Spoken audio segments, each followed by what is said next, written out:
Hello again. Sorry, we got cut off in the last video. I am having technical difficulties, I'll admit it.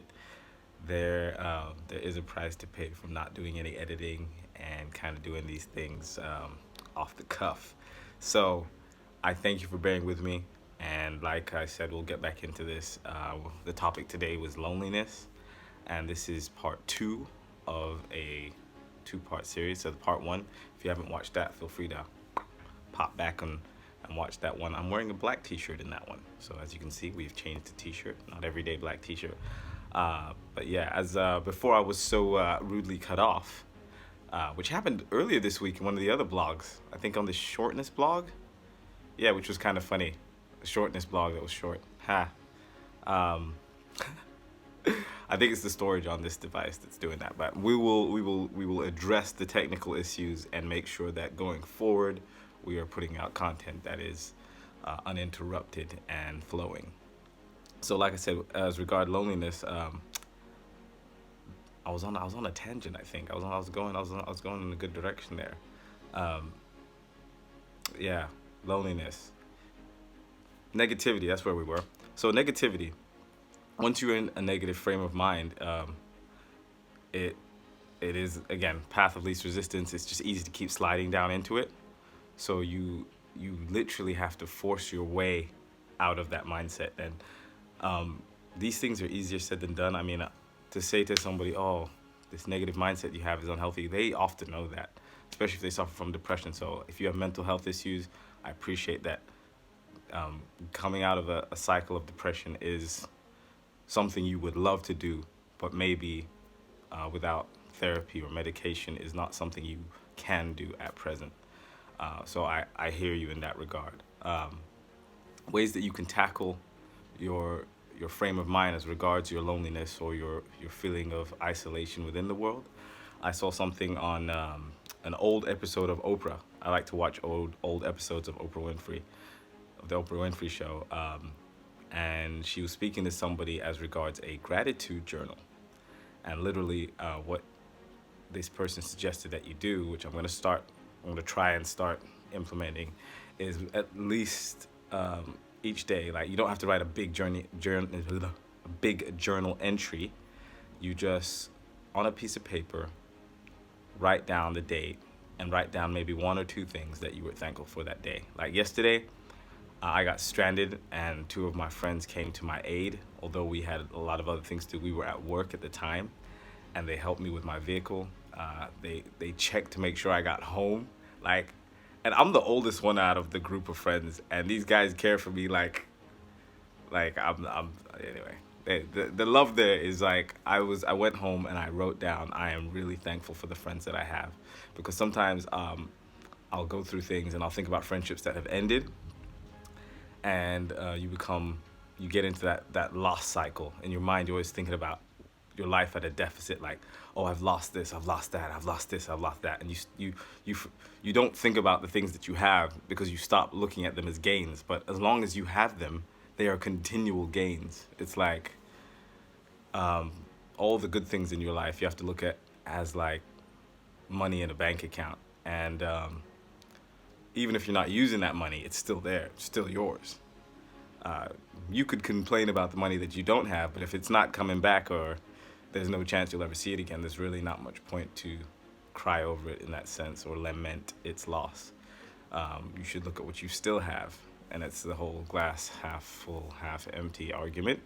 But there is some credence to it. There's definitely some credence to it. So if you're in a state of loneliness and you're dealing with perhaps mental health issues, or you're just feeling isolated, like I said, if possible, bring yourself out of your comfort zone, because you're only going to get more of what you have if you don't change your behavior.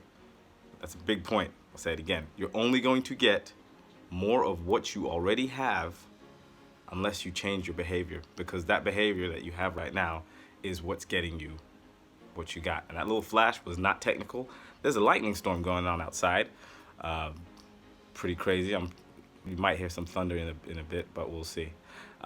This video is going to be shorter than the other one. I don't think I'm going to push it to the 7-minute mark, which would, I think, see? Thunder. I'm telling you, this country, not to get off topic too much, this country, you'll have beautiful sun one day. This is London we're talking about, in the United Kingdom. Beautiful sun one day, and in the course of the same day, it could snow, it could rain, there could be more sun, and then it could snow again, and then be sunny by the time you go to bed. Global warming is not a myth. It's, yeah, anyway. Yeah, that's my little eco rant. Global warming is not a myth, man. So yeah, I hope that you implement some of these things and realize that you can get a lot of your social needs from the way you interact with people, even if it's somebody that you don't necessarily consider a friend. Again, the Eastern philosophy is that you can derive intimacy or the need of social belonging from another person. You can do this with strangers. Sometimes if I'm tackling a problem, and I picked this up from this this great book, The Art of Happiness, Dalai Lama, that's him, Tenzin. He says that even though he's the Dalai Lama, which is the leader of Tibetan Buddhism, if you want to go, I wouldn't even call him that, but if that's how you want to view him, he says that sometimes the person like sweeping the floor or cleaning up around him, he'll ask them what their opinion is, and it probably dumbfounds these people sometimes. They're thinking, well, you're the Dalai Lama, why are you asking me? I'm just the guy sweeping the floor. But he points out that we're all interconnected, and that every human being alive, which is a Buddhist philosophy, is that the one thing that binds us is that we are all suffering. We're all suffering. We're all going through our own difficulties in life, and to be alive means that we are going to suffer. And he said that sometimes the answers to your questions could be held by an individual you might not have considered. And that's why he said he'll bounce off a question to whoever's within eyeshot of him. And he said more often than not, they do have a unique perspective because everybody deals with their suffering in their own way. And that's something to consider. But loneliness can be dealt with. It can be tackled. Put yourself out there. If you want friends, be a friend. And yeah. And also be content to be by yourself, because that's also very healthy. And when you can truly enjoy the pleasure of your own company, you will enjoy the company of others even more so. So again, I'd like to thank you. I've been your host, Amateur Overlord. We are pushing the 7-minute mark, so 2-part series, about 14 minutes in total. But I really hope that you enjoy this as much as I enjoy doing it. We're definitely going to have some guests coming up soon, very soon. We're going to have some upgrades. I have some great people working. Oh, sound like one president we know. I have some great people working on some things going forward. Some great people. Yeah, I'm really excited about what's coming next. So I appreciate everybody who tunes in. Please subscribe. I love to see people who have subscribed to it. Like I said, as long as I can, I'll put out content every single day until that becomes impossible. Today was difficult, but we pushed through and we got 2 videos out of it. So how about that?